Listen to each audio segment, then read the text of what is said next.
Please like this video. I really need your support right now. It's the only way this story can reach more people. Thank you so much for being here with me and for your support.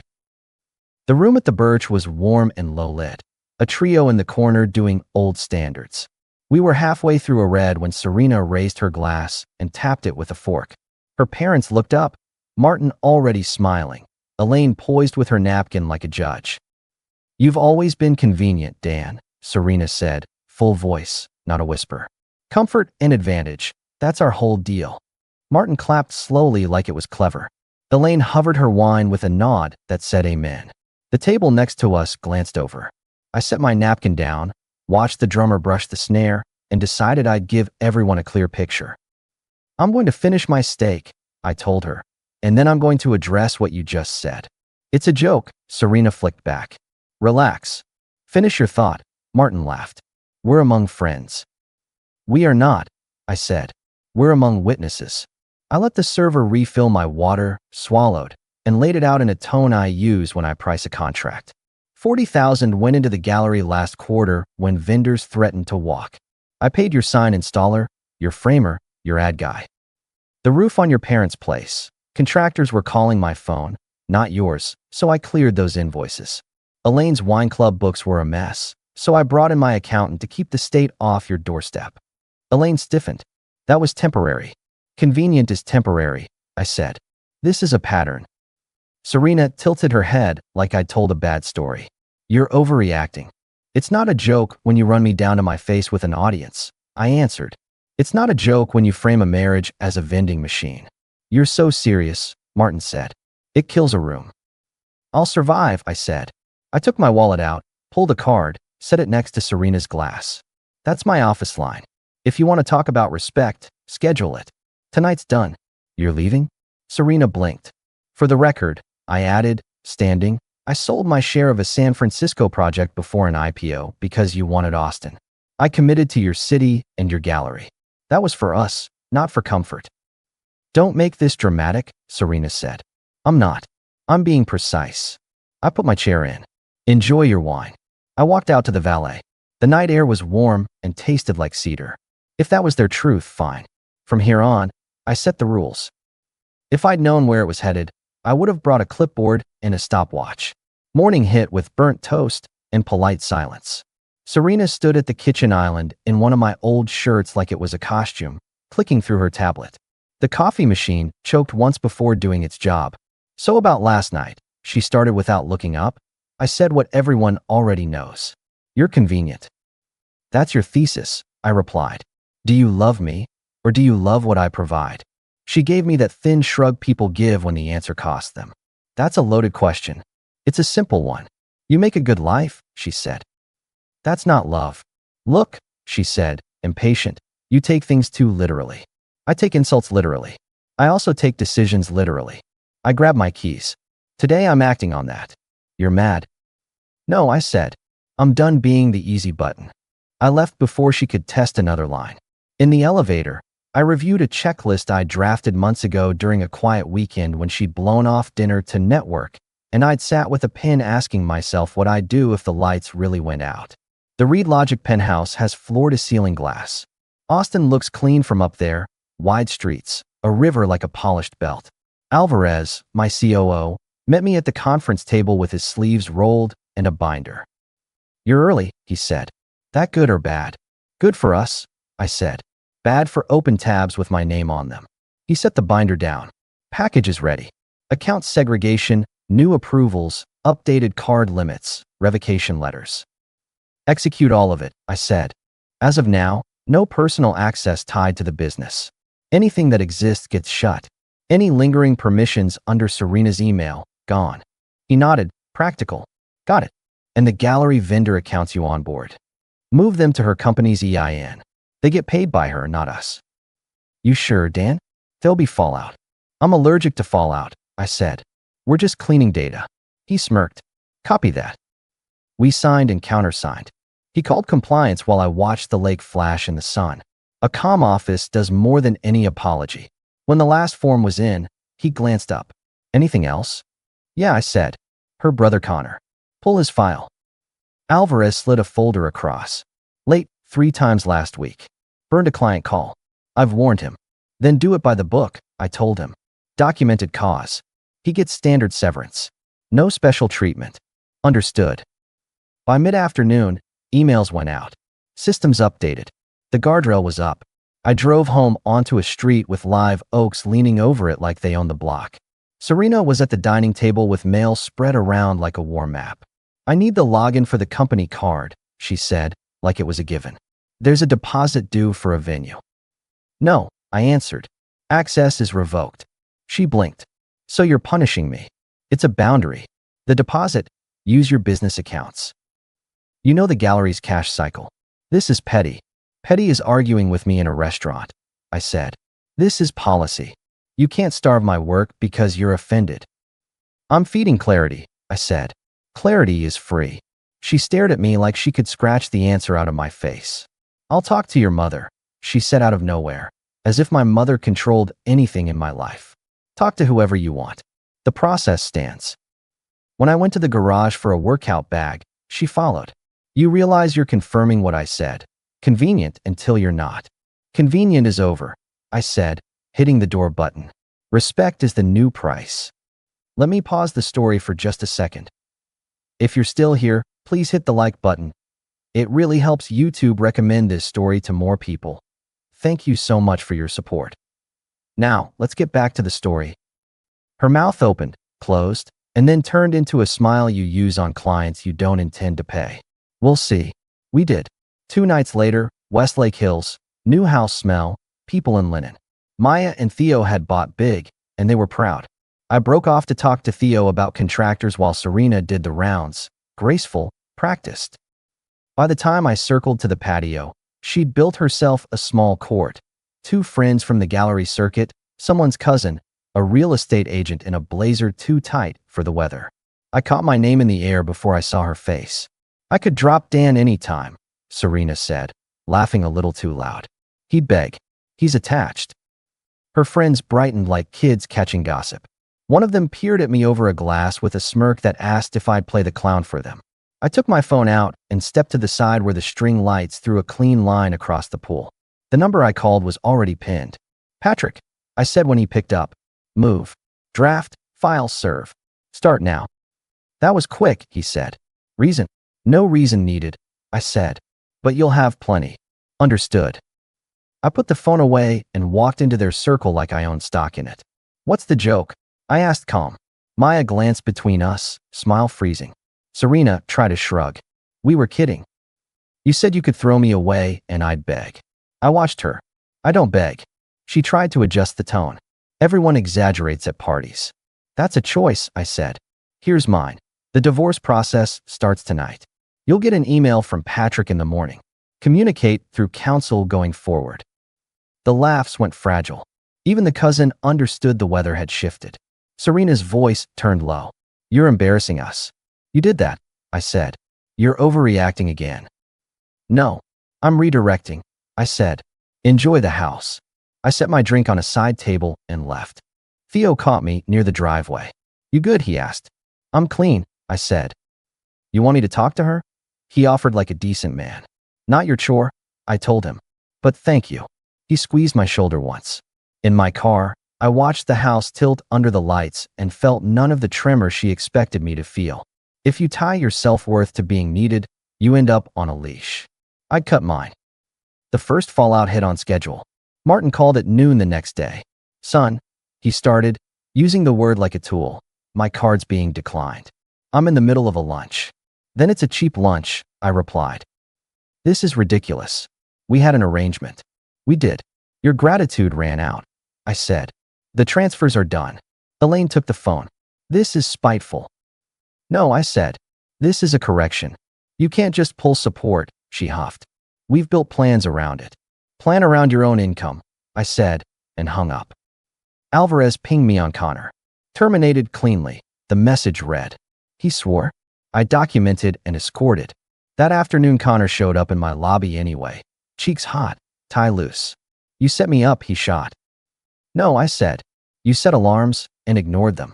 I'm family, he said, like it was a contract clause. You were. At home, I said. At work you were an employee. Now you're not. He leaned in.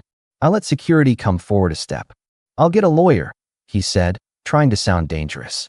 Get two, I told him. They can read your file together. He left. It felt like dropping a weight I'd been carrying for someone else. Around 5, Mia knocked on my office door. Serena's younger sister. Quiet, competent, the only one who ever sent a thank you card when I helped her land a back office job 2 years back. Got a minute? She asked, hovering in the doorway like she didn't want to consume air. Always, I said, and pointed at the chair. She sat, hands in her lap. They're cutting my position, she said, tone steady. I wanted you to hear it from me, not from noise. I'm sorry, I told her. You're good at what you do. I'll be fine, she said. I just thank you for the chance you gave me. It mattered. You earned it, I said. She stood. Whatever happens with you and Serena, I hope you both do it clean. That's the plan, I said. When she left, I thought about the difference between people who treat help as oxygen and people who treat it as fuel. That night, Serena came to the doorway of my office at home with a glass of something pale and an expression the camera on her phone knows how to sell. I was out of line, she opened. The dinner, the party. I got swept up. I'm sorry. I watched her. Specific apology, I said. That's new. I miss us, she said. That's vague, I replied. She stepped closer, set the glass down, rested her fingers on the back of my chair. Let's talk. We are, I said. Do you love me? Or do you love what I do for you? She exhaled through a smile like a teacher negotiating with a stubborn student. I love what we are together. That's another way of saying what I provide. I'm trying here, she said soft. I see the attempt, I said. It doesn't change the policy. You won't even meet me halfway, she whispered. I've been living halfway for a while, I said. Half truths, half gratitude. I'm finishing the other half. I slept fine. The next morning, my phone started buzzing from her parents again. I let it buzz. Boundaries are loud at first. 3 days rolled. Then another play. I came home to a house that smelled like butter and herbs. Serena had the good plates out, candles, a playlist that had our first year buried in it. I'm making dinner, she said, apron and all. Thought we could reset. Smells good, I said, hanging my jacket. I've been thinking, she went on, stirring a pan like she'd done it every night of her life. Maybe I push too hard. Maybe I make everything a transaction. I'll fix it. You'll try, I corrected. She dished, poured, smiled. I want to make this work. Great, I said. I'll need concrete. I'll be softer, she offered. Not a metric, I said. Try again. I'll step back from asking about the business, she added quickly. I'll let you lead. That's closer, I said. It's still talk. Her phone flashed on the counter. Connors's name showed. It buzzed again. She killed the screen too fast. Everything okay? I asked. He's being dramatic, she said. He wants to sue. He can send a letter, I said. The policy won't change. She pushed the plate to me. Just eat. I ate. It was good. I thanked her for the food. She looked relieved, like I'd bitten the hook. I put the dishes in the sink when we finished, wiped the counter, and went to my room. She watched me go with that calculating tilt, like she was measuring the distance between us in inches and planning a route. I stayed the course. I didn't cancel streaming services or petty stuff. I canceled noise. Transfers stayed off. Connor was out. Permissions stayed revoked. Communications shifted to email with a blind copy to Patrick. You can love someone and still handle them like a vendor when they force you to. While the house tried to be gentle, the city kept going. At lunch, Carter Briggs slid into a booth across from me at a place near the office. He's a former cop who learned how to wear a blazer and keep his mouth shut. I'd hired him a week earlier with a simple brief. Timestamps, recordings, no drama, no trail to me. You asked for facts, he said, tapping his phone. I've got 3 points. Go. 1, he said. She met a guy at a restaurant last Thursday, early evening. They know each other well enough to skip small talk. 2, she described you to him as consistent but dull, useful for now. 3, he pushed for a timeline. She said, and this is the part you wanted, I'll leave later. I need a couple more things done. I have audio. He slid a small recorder across. I looked at it and thought of the pan sauce from 2 nights ago. Keep a copy, I said. Email my counsel a summary. I'll decide if I need to play it. Play it, he asked, curious. When it counts, I said. He nodded. You going loud? I'm going precise, I said. The next afternoon, Elaine showed up at the house with a printed budget like she thought I was a board to pitch. Martin followed with a face like a complaint. This isn't sustainable, Elaine said, fanning spreadsheets. We have commitments. I had commitments, I said. They came with disrespect. This is the result. You're humiliating us, Martin said. No, I said. I'm ending a subsidy. You can sell a bottle of wine to your friends without me footing the shipping. You owe family, Elaine shot. I owe respect, I answered. You traded it for jokes. Serena stood behind them in the hallway, lower lip tucked in, eyes searching for a foot in the door. Tell them you'll restart transfers, she said quietly. No, I said. You're going to this extreme over a toast? Elaine asked, shocked at the cause and effect. It wasn't a toast, I said. It was a declaration. Fine, Martin said, snatching the printouts back. I'll remember this. So will I said. It's liberating. They left tight, like new shoes. Serena lingered. They're hurt, she said. They're grown, I said. They'll adapt. You're being cold. I'm being accurate, I said. She folded her arms like a teenager. You said I could fix it. I said you could try, I corrected. This is me watching results. She came closer, touched my sleeve with the tips of her fingers like someone patting a dog they don't want to wake. Dan, I messed up, she said. I know I did. I agree, I said. Then give me a chance. You've had several, I told her. You turned them into negotiation. She pulled her hand back. You really think you can do better than this? Yes, I said simply. Starting with peace. She walked off, shoes clipped on the hardwood like punctuation. That evening, I lit the fireplace because it was one of those cool Austin nights that feels like a favor. I put on a game without sound and read through Patrick's draft email outlining the logistics, separate accounts, property lists, communication through council, temporary schedules for the house, while we unwound. Clean. Boring. Adult. Serena came in slower than usual, sat across from me. No wine. No props. I think I ruined it, she said. I think I broke the thing that mattered. Which was? I asked. You, she said, almost convincing. My phone vibrated. Carter's name and 3 words, audio timestamp attached. I opened the file and tapped speaker. Silverware clinked, the hush of a dining room. Serena's voice clear like she was sitting between us. Dan is loyal, she said on the recording. And boring. Useful. I'll drop him later, just need a couple more things handled. A man answered. You promised you'd go. Her voice again. I will. Not yet. I let the room hold it. Serena went pale, then hard. That's out of context, she said. It's a full sentence, I replied. It was a setup. You set it up, I said. It's not what you think. It's exactly what I think, I said. I muted the TV, closed the email, and looked at her. It's too late. What are you going to do? She asked, and for the first time there wasn't a plan behind it. Just worry. Finish what I started, I answered. I texted Patrick. Proceed. Then I went to the guest room, pulled 2 suitcases, and packed essentials.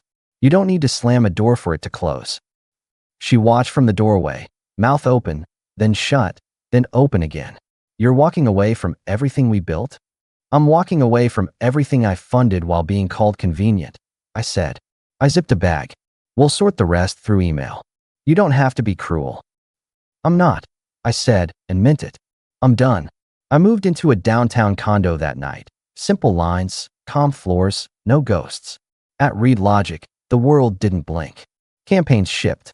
Alvarez cracked jokes in meetings. My team didn't ask questions, I didn't offer. Serena texted the next morning. We should meet. Patrick replied from my side. All communication through council. She called from a different number. I let it ring. You don't answer phishing lines when you're not fishing. Her response was predictable. She went on a charm offensive. For 2 days, she sent photos of dinners, notes about remember when, links to houses in the hills like future bait. I didn't engage. The transfers stayed dead. Connor threatened me via 3 messages. I sent them to HR, who sent him a formal reminder about confidentiality. He stopped. Maya reached out with a careful paragraph. If you want a friend, I'm here. If not, I understand. She didn't ask for gossip. She didn't pick a side in public. That's what being raised right looks like. 3 days later, Serena switched tactics. She showed up at my office lobby at noon with a bakery box and a look. "We need 5 minutes," she told the receptionist. "You're not on the schedule," my receptionist said. "Mr. Reed sees only by appointment." "It's Serena," she said, playing the card. "I know," my receptionist said. "It still requires an appointment." I met them halfway because I don't make my staff run interference on things I can handle. I walked her to a side room with glass walls. 5 minutes, I said. She opened the box. "Your favorite." "They were my favorite 3 years ago," I said. "Now I eat what's available." "Dan," she said, voice low, "we can undo this. We can do counseling. We can reset. I'll be different. No more jokes. No more access requests. I'll earn your trust." "That's a lot of sentences," I said. "I need actions." "What do you want me to do?" she asked, almost eager. "Stop turning me into a plan," I said. She blinked fast. "I don't." "You do," I said. "That recording just made it audible. You're making a mistake." "I'm making a boundary," I said. She looked at the glass, at herself, at me. "People will talk," she warned. "They already did," I said. "At a party I attended." She pushed the box toward me. "At least take these." I shook my head. "No." She stood, breathing in like she was about to cry. She didn't. She squared her shoulders. "You'll regret this." "I regret not doing it sooner," I said. She left the box on the table and walked out. I carried it to the kitchen, handed it to the team, and told them to eat. They did. Work didn't stop. That evening, Martin called again. "We've been cut off from events," he said, like I'd stolen his hobby. "People ask questions when cards decline." "Tell them the truth," I said. "That our son-in-law pulled support because his feelings got bruised?" He scoffed. "Tell them you were living above your means on someone else's dime and the dime found a better pocket," I said. "Or don't tell them anything. Either works." Elaine left a voicemail about reputation. I played it once and deleted it. Reputation is what you do when no one's watching. Brands are what you do to cover it. I wasn't in the cover business anymore. Days filled with work again. Quiet. Emails from Patrick landed, and I answered them. Furniture arrangements got sorted. Key fobs changed. Auto payments got canceled. Serena's "I need you"s turned into "we should be adults," which is funny because that's what I'd been the whole time. Mia texted once. "I'm out of my place next month, found a new job. Thank you for everything." I sent back, "Proud of you." She sent a smile and a period. A week after the recording, Serena asked to meet in our old house to return items. She listed them like a spreadsheet entry. I told Patrick to join and keep it orderly. We met at 6. The house looked like a set, everything placed, nothing alive. "I'll put my ring on the counter," she said when we walked in. "Do what you want with things," I replied. "This is about process." Patrick sat at the dining table with a folder. "We'll inventory," he said. "Anything disputed goes on a list." Serena handed over keys like she was passing a baton. "You don't have to make this clinical," she said to me. "You already did," I said. She tried one more time. "We had good years." "We had useful years for you," I said. "That's not fair," she said. "It is," I said. She opened her mouth, closed it, looked at Patrick, looked back at me. "Is there anything I can say to change your mind?" "No," I said. "But there's something I can say to close this." "What?" she asked. I stepped around the table, took one last look at a framed photo we hadn't taken down. A lake day with a dog that wasn't ours and smiles that weren't lies yet. Then I turned to her. "You treated me like a plan," I said, cleanly. "I'm not your plan." I walked out. Patrick followed with the lists. Behind me, the house caught the last light, and for the first time in months, I felt my spine untangle. Not triumphant. Not broken. Just finished. Epilogue is short and honest. You want to know if I landed on my feet? I did, because that's what feet are for. Read Logic doubled our biggest account that quarter. The penthouse office feels earned every time the sun hits the conference table. I bought a place in a quiet corner of the hills. Nothing loud, good shade, a garage with space for the truck I actually drive. I play racquetball with Alvarez on Thursdays. On Saturdays, I drink coffee on a balcony that looks over a strip of greenbelt and plan my week with a pen, not a phone. There's someone new. Not a trophy, not a rescue, not a replacement for noise. She asks me about the work because she respects it, not because she wants to use it. When my phone buzzes, she doesn't crane her neck to count the zeros. We take walks by the water and talk about boring normal things on purpose. I hear things about Serena through the normal channels. The gallery is still open, but the foot traffic isn't what it was, and vendors want deposits wired before they deliver. Events slowed when the easy access to my network dried up. Her friends are polite in public and distant in private. Martin and Elaine scaled down. Connor found a job somewhere he can be laid in peace. Mia moved into a smaller place and sends holiday messages without an ask. Good for her. Do I hate Serena? No, I don't do hate. I do decisions. She made hers. Comfort first, respect later, maybe. I made mine. Respect first, or we don't have a deal. People like to say love is complicated. It's not. Respect is binary. You either have it or you don't. The night at the Birch, Serena made it clear what she saw when she looked at me. A solution, a card, a schedule she could write on. So I did what I'm good at. I solved the